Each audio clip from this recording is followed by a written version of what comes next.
Hello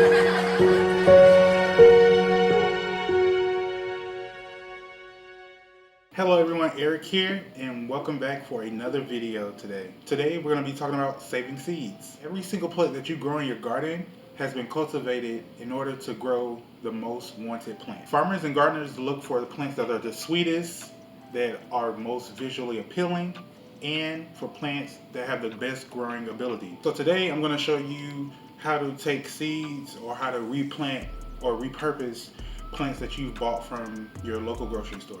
So right in front of me I have a bell pepper, a tomato, this is a Roma tomato, and some garlic. So here I have a red bell pepper. I've already cut a piece off, but I just wanted to cut more of it so you can see what I'm doing. So when you do have your bell peppers and when you buy it from the store, you can clean them and then cut them in half and then take out the core. This is where all the seeds are. And what I like to do, I just get a medium-sized pot and I just plant it directly into the soil. So it'll be better to use this seed saving technique on larger tomatoes because smaller tomatoes tend to have smaller seeds, and it just makes it more difficult to try to save them since they're so tiny.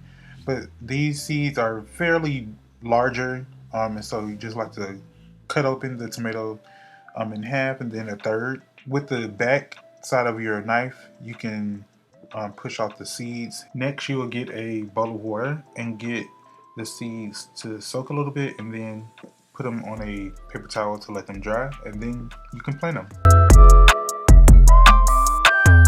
When you purchase your garlic from the grocery store, it comes dried. So you just want to take the little cloves, which make the whole cluster, and you want to pull them apart and search for the biggest ones. Once you find the biggest ones in that cluster, you want to directly sow them into the soil.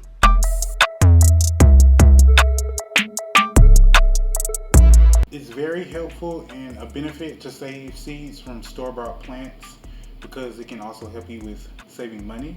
It can also help you with growing your own food. I hope you try to grow some of these vegetables in your own garden. If you do, let us know in the comments down below. Make sure to subscribe to our channel for more educational activities and to also learn more about gardening. Thanks for watching again, and we'll see you guys next time. Bye.